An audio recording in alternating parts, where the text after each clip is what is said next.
ఇప్పుడు మీరు చెప్పారు మ్యామ్ నెలకి వీక్లీ 10,000 పెట్టే వాళ్ళు కూడా ఉన్నారు. Monthly 40,000, yeah! యాహ్! ఆఫ్ 50,000 అని కోర్స్. చెప్పేసి. కానీ ఆ 10,000 ఎక్స్‌పెన్సెస్ మంత్లీ ఎక్స్‌పెన్సెస్ అన్నీ అయిపోయిన అయిపోగా వాళ్ళు. అవును. 10,000 మిగిలిన వాళ్ళే ఉంటారు మ్యామ్ ఉన్నారు. కొంతమంది. అవును. పాపం అవును. ఆ 10,000ని వాళ్ళు ఫ్యామిలీస్ అవును. చూసుకోవాలా? అవును. లేతే మెడికల్ అదే అంటున్నా. ఎక్స్‌పెన్సెస్ వాళ్ళు చూసుకోవాలా? అలా ఉన్నారు. కొంతమందికి హ్మ్. ఏంటంటే అసలు సేవింగ్స్ చేయడానికి అవకాశం లేని వాళ్ళు ఎంతో మంది ఉంటారు. ఉంటారు. కొంతమందికి అవకాశం ఉన్న ఈ విధంగా. ఓకే. అంటే ఈ వీడియో చూసే వాళ్ళు అనుకోవచ్చు మీరు మీ ఇద్దరు చక్కగా ఎదురుంగా కూర్చొని మాట్లాడుకుంటున్నారు అని చెప్పేసి. అంటే స్పెసిఫిక్‌గా ఒక జోన్ ఆర్ పీపుల్‌ని మనం ఏమి అనట్లేదు. అన్ని కానీ రకాల వాళ్ళని మనం అడ్రెస్ యెస్. చేస్తూ ఉన్నాము. యెస్. ఆ 10,000ని ఇప్పుడు నాకు ఈ 10,000 మిగిలాయి. అవును. అంటే చెల్లి చదువుకి ఉపయోగించాలా? తమ్ముడు చదువుకు అవును. ఉపయోగించాలా?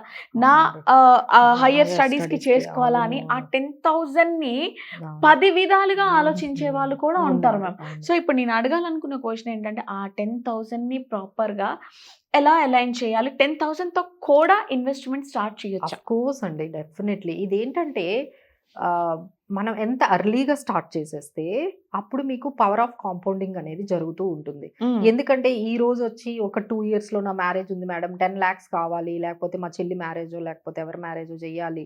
వాళ్ళకి నేను మా ఫ్యామిలీకి ఒక 5,00,000 అలా అలా వెంటనే రావు కదండీ. హ్మ్. You need to start early. Yeah! కొంచెం ఎర్లీగా స్టార్ట్ చేస్తే తక్కువ అమౌంట్‌తో కూడా మీరు క్రోర్స్ సంపాదించొచ్చు. ఫైన్.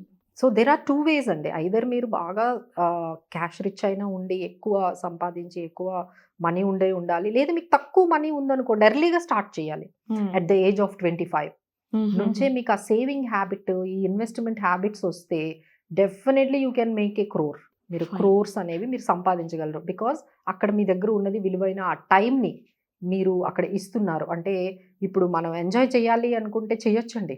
బట్ ఏం చేస్తున్నాం మనం సాక్రిఫైస్ చేయట్లేదా? చాలా. సాక్రిఫైస్ చేసి వద్దులే, ఇది వద్దులే. ఈ అమౌంట్‌తో మనం దేన్నైనా పనికొచ్చిన దానికి ఇంకేదైనా మనకి బెటర్ నీడ్ గాని, వాంట్ కానీ ఉంది. సో, దానికి ఖర్చు పెట్టాలి. అంటే ఆ సాక్రిఫైస్‌కి తగ్గట్టుగా మన ఇన్వెస్ట్‌మెంట్స్ కూడా కాంపెన్సేట్ చేయాలి రిటర్న్స్. మీరు మళ్ళీ ఆ 10,000ని తెచ్చి మళ్ళీ దాన్ని మళ్ళీ ఎక్కడో మీకు ఉపయోగం లేని దాంట్లో పెట్టేస్తూ చాలామంది ఇంకా ఇబ్బంది పడుతూ హ్మ్. ఉన్నారు.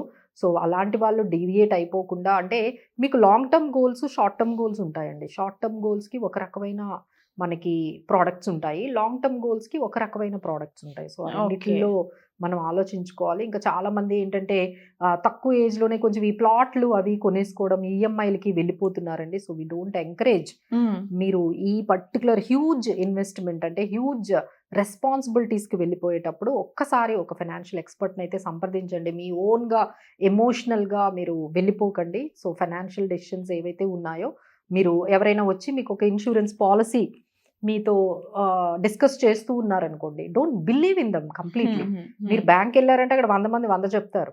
Okay. So, don't believe everything. మీకు ఒక్కసారి రీచెక్ చేసుకోండి. ఒక హ్మ్. ఇద్దరు ముగ్గురు దగ్గర లేదు. మా దగ్గర హ్మ్. గాని మీరు ఒక్కసారి రీచెకింగ్ చేసుకున్నారనుకోండి. ఓకే. వాళ్ళు చెప్తున్నది, మేము చెప్తున్నది కరెక్టా? కాదా? అనేది మీకు అర్థమైపోతుంది. ఎందుకంటే ఒక్కసారి మీరు డెసిషన్ తీసేసుకొని, ఒకసారి మీరు ఒక 60,00,000 లేకపోతే 50,00,000 లోన్‌లు తీసేసుకున్న తర్వాత, ఇంక మళ్ళీ మీరు బయటకి రాలేరు అందులో నుండి. So, fine. It's not so easy. అలానే ఒక రాంగ్ ఇన్స్యూరెన్స్ పాలిసీ తీసుకున్నారనుకోండి బయటకి రాలేరు. So, there are many things which we cannot reverse your wrong decisions. హ్మ్. మీరు తీసుకునే రాంగ్ డెసిషన్స్ కొన్ని మనము రివర్స్ చేయగలం గానీ, కొన్ని రివర్స్ చేయలేము. సో, అలాంటి రివర్స్ చేయలేని లాంగ్ టర్మ్ కమిట్మెంట్స్‌లోకైతే వెళ్ళిపోయే ముందు ఒక్కసారి ఎక్స్‌పర్ట్స్‌ని కనుక్కొని అప్పుడు మీరు డెసిషన్స్ తీసుకుంటే హ్మ్. బావుంటుందండి.